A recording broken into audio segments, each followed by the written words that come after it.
Welcome back, troops, to Let's Tab 59. So, just finishing a 6-mile tab. Absolutely beautiful day, as you can see, it's crisp and clear. So got out there, done a 6-miler.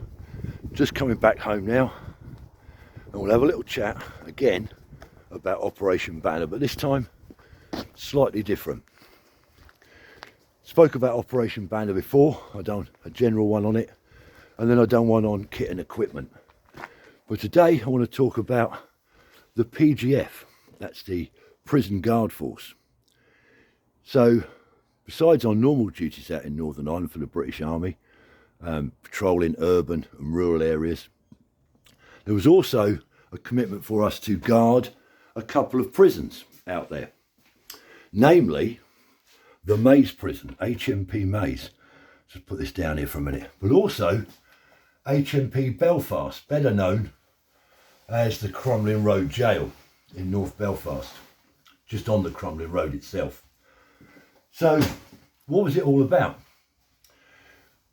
Okay, so when it all kicked off out there in the early 70s, obviously there was a lot more prisoners coming in.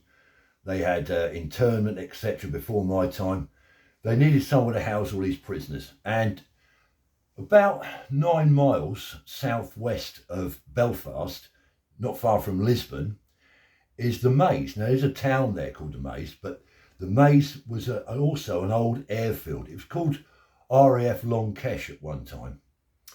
And so they decided, because it was a disused airfield and there was some accommodation blocks there, although they were not accommodation blocks like you expect, these were Nissen type huts, corrugated Second World War era Nissen huts. So they decided to put the prisoners in there. And what they would do is put the loyalist prisoners, say also volunteer force prisoners, in one of these huts.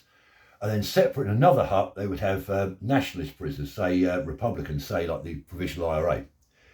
And these huts were sealed off with barbed wire, etc. Good idea, putting them on a runway, because it's quite a solid, thick base, so it's harder to tunnel out of. And of course, an old RAF base has a good perimeter fence. So it's easy to, it wasn't a big construction job initially. So they did that at first, and then about 1976, they decided to build something a bit more substantial, and they built the infamous H blocks, and then put up big substantial guard towers around the perimeter, put a big wall up, and it actually became one of the most secure prisons in Europe.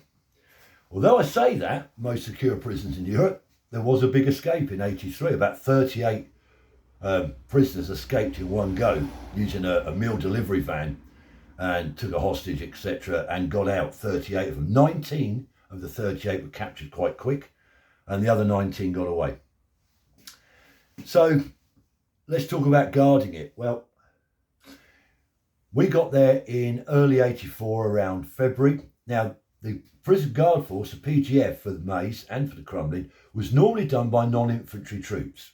I think later on maybe infantry went there, but normally it was Royal Engineers, Royal Artillery, and some of the Armoured Corps regiments that would guard that prison.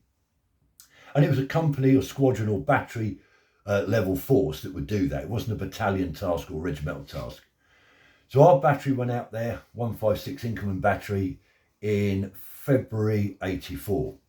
The big escape I just spoke about happened in the September of 83, just previous to that. So we went out there, as I say, in 84, and how did it all work? Well, you rotated through sort of a 4-day rotation from memory. So you would do 4 days on towers. That's where you actually are staggering on in the towers that are dotted around the prison for 4 days at a time, doing 2 on, 4 off, a bit of rest periods in between. I was a Lance Jack, so I didn't actually stag on up in the towers. It was a bit lucky for me.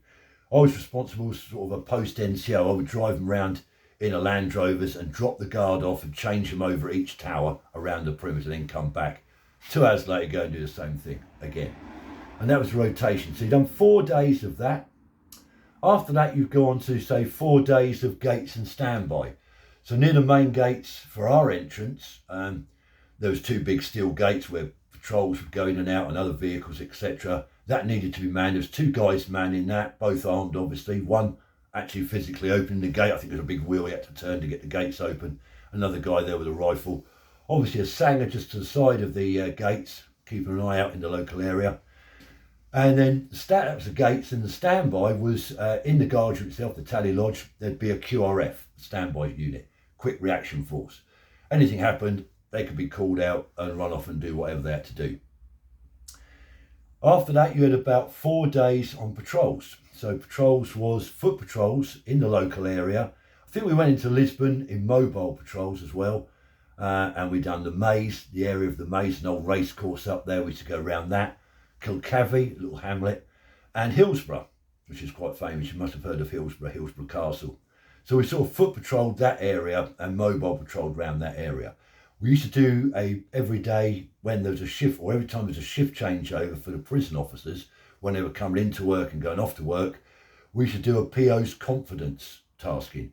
So just to give the prison officers obviously a bit of protection, we would go out on the ground and patrol around on foot and in Land Rovers in the vicinity where they were arriving to work and where they were leaving, because obviously it's a vulnerable time for them. They were always on a target.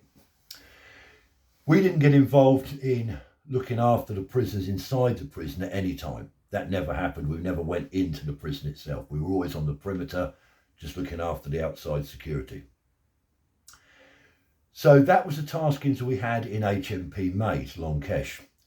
You'd also go down, as I say, to HMP Belfast, better known as the Crumlin Road Jail, which was opposite the Crumlin Courthouse, which is all gone now apparently. I think the courthouse is derelict. I think HMP Belfast or the Crumlin is now a museum area, and I think even have weddings there and that.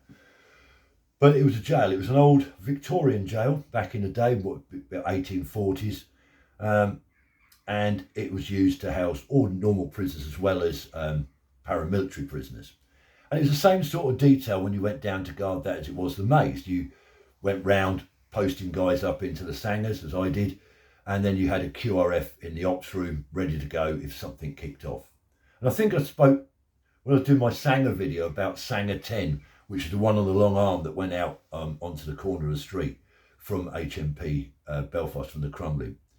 So you did that for about a week, and while you was there as well, you might get bolted onto, there was a resident battalion in Belfast, and they had a company located in Gurwood Park, which wasn't far from the Crumlin, and you'd go down there and bolt on.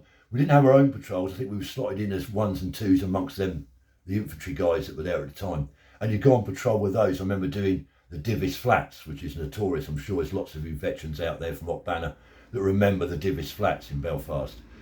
That was quite a notorious place to go into. It could be very dodgy.